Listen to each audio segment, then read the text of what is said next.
Assalamualaikum warahmatullahi wabarakatuh. Perkenalkan, nama saya Fakhratul Zahara dengan NIM 2204618 dari Prodi Pendidikan Sejarah. Sesi kelas media dan multimedia pembelajaran sejarah saya yaitu 054 kelas hari Rabu jam 8.50 sampai 10.30.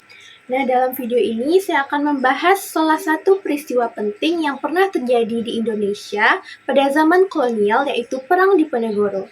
Yang mana perang ini merupakan salah satu perang yang mengakibatkan kolonial Belanda dilanda krisis ekonomi pasca perang berakhir. Selamat menyaksikan. Pangeran Diponegoro lahir pada tanggal 11 November 1785 di Yogyakarta dengan nama Raden Mas Ontowiryo. Ia merupakan putra dari Sri Sultan Hamengkubuwono III. Memasuki abad ke-19, situasi di Surakarta dan Yogyakarta saat itu sedang memprihatinkan. Ini disebabkan karena intervensi Belanda terhadap lingkungan keraton sehingga menimbulkan perpecahan di dalam lingkungan kerajaan. Pada tanggal 24 Maret tahun 1792, pendiri Kesultanan Yogyakarta Hadiningrat Sultan Hamengkubuwono I meninggal, yang membuka peluang Belanda untuk mempengaruhi lingkungan kesultanan. Tahun 1811, pengaruh Belanda di dalam keraton semakin menjadi, bahkan Belanda bisa memaksa Hamengkubuwono II turun dari tahtanya. Gelar Sultan lalu diberikan kepada Hamengkubuwono III, ayah dari Pangeran Diponegoro.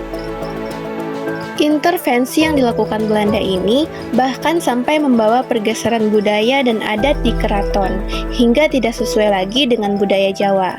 Intervensi yang dilakukan oleh Belanda tidak hanya berefek buruk bagi kaum bangsawan dan ningrat di kerajaan, namun juga berefek terhadap kesejahteraan rakyat yang hanya digunakan sebagai objek pemerasan. Pangeran Diponegoro yang melihat rakyat semakin kesusahan di bawah kuasa Belanda menjadi prihatin dan tidak ingin tinggal diam. Namun sebenarnya Pangeran Diponegoro tidak ingin ikut campur dalam urusan keraton, mengingat ibunya yang bukan seorang permaisuri. Saat itu, Hamengkubuwono III berniat untuk mengangkat Pangeran Diponegoro sebagai putra mahkota. Namun, Pangeran Diponegoro menolak karena ia tidak menyukai kehidupan di istana. Pada tahun 1814, Hamengkubuwono III wafat dan posisinya digantikan oleh Raden Ibnu Jarot atau Hamengkubuwono IV. Tapi yang jadi masalah, usia Hamengkubuwono IV saat itu masih menginjak usia 10 tahun.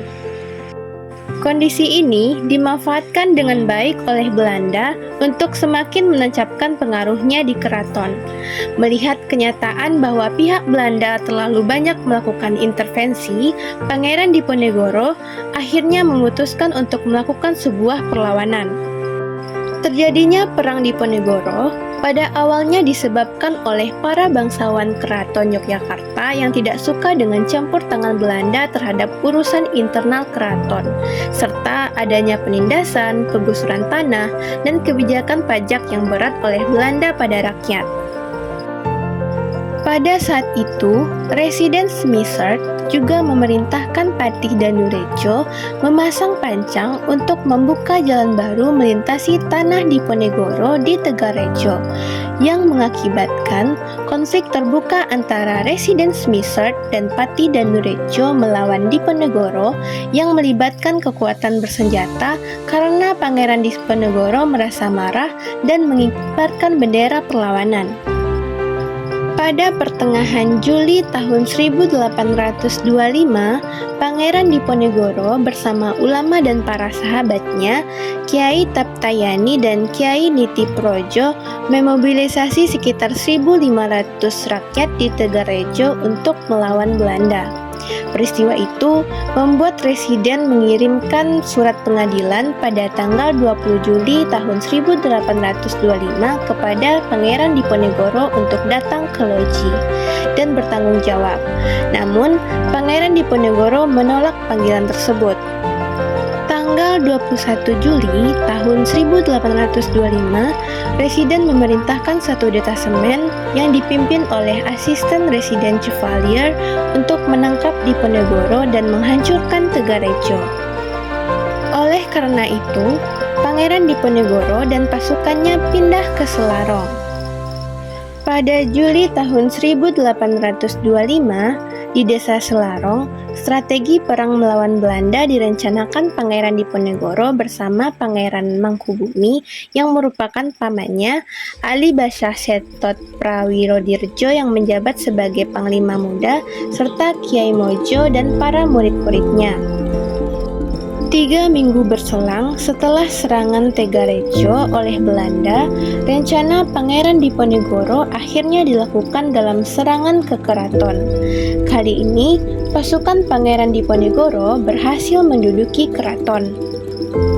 Selama berjalannya perang, Pangeran Diponegoro menerapkan strategi perang gerilya dan menjelajahi berbagai wilayah dari Yogyakarta, Jawa Tengah, bahkan sampai ke Jawa Timur.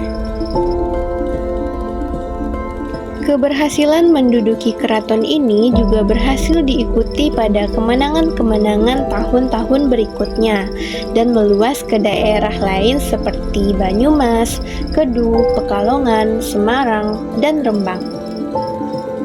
Perlawanan bahkan meluas ke daerah Jawa Timur seperti Madiun, Magetan, Kediri, dan daerah sekitarnya.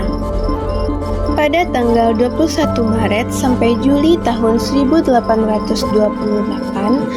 Belanda menerapkan taktik membangun benteng-benteng atau benteng stelsel untuk mengepung dan melemahkan kekuatan Pangeran Diponegoro. Pada Agustus tahun 1828 sampai September tahun 1829, Belanda semakin memperkuat pasukan dan meluncurkan serangan besar-besaran, sehingga banyak pemimpin perlawanan Diponegoro tewas atau tertangkap yang memperlemahkan kekuatan militer dan moral pasukan. Belanda juga memblokade wilayah yang dikuasai Pangeran Diponegoro, memutus logistik dan menghancurkan ladang-ladang rakyat. Lolosnya Pangeran Diponegoro dan Sentot membuat geram Jenderal de Kock, sehingga pada tanggal 21 September tahun 1829, ia memberi undian hadiah uang sebesar 20.000 gulden kepada siapapun yang dapat menangkap Pangeran Diponegoro hidup atau mati. Dalam kondisi seperti ini, Belanda menawarkan gencatan senjata. Pada awalnya, Pangeran Diponegoro kukuh tidak mau melakukan gencatan senjata. Namun, demi keselamatan pasukan dan para pengikutnya, Pangeran Diponegoro menyanggupi untuk berunding dengan syarat keluarga serta pengikutnya agar dibebaskan. Perundingan tidak mencapai kata sepakat, dan Pangeran Diponegoro pun ditangkap. Pangeran Diponegoro dibawa ke Semarang, kemudian diangkut dengan kapal ke Batavia dan dihadapkan pada Gubernur Jenderal Van den Bosch. Kemudian dibawa ke Manado dan dipindahkan ke Benteng Rotterdam, Makassar hingga wafat pada 8 Januari tahun 1855. Dengan ditangkapnya Pangeran Diponegoro, berakhir pula perlawanan terhadap Belanda yang sudah berlangsung selama 5 tahun. Sebagai salah satu perlawanan besar terhadap kolonialisme Belanda, Perang Diponegoro atau Perang Jawa juga menimbulkan dampak yang tidak kecil bagi Indonesia.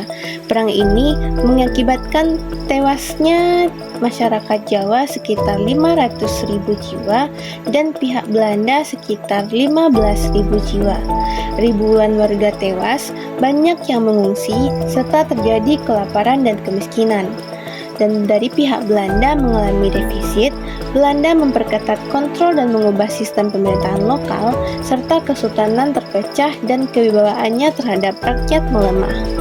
Dapat kita lihat, pada masa lalu, Perang Diponegoro merupakan perlawanan signifikan terhadap kolonialisme Belanda.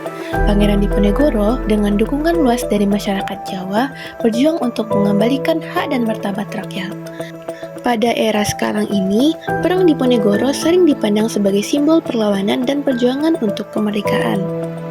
pada masa depan dalam mempelajari Perang Diponegoro dapat memberikan pelajaran berharga bagi generasi mendatang tentang pentingnya persatuan, perjuangan untuk keadilan, dan penghormatan terhadap budaya. Nilai-nilai yang dapat kita ambil dalam Perang Diponegoro yaitu nilai keberanian dan keteguhan dalam melawan ketidakadilan. Pangeran Diponegoro memperlihatkan keberanian untuk berdiri melawan penindasan dan ketidakadilan yang dilakukan oleh Belanda, meskipun ia sadar akan kekuatan kolonial yang jauh lebih besar. Selain itu, perang ini juga mengajarkan kepemimpinan yang berbasis moral dan spiritual. Pangeran Diponegoro tidak hanya menjadi pemimpin politik, tetapi juga pemimpin spiritual yang dihormati oleh rakyat dan ulama. Ia memperjuangkan nilai-nilai agama dan budaya yang ia yakini, menjadikan perlawanan ini bukan hanya soal politik, tetapi juga memperjuangkan dan mempertahankan nilai-nilai luhur yang ada di masyarakat. Selanjutnya yaitu nilai persatuan dalam keberagaman, di mana perlawanan Pangeran Diponegoro didukung oleh berbagai kalangan, baik petani, ulama, maupun bangsawan yang berasal dari latar belakang sosial yang berbeda, namun mereka bersatu untuk melawan penindasan.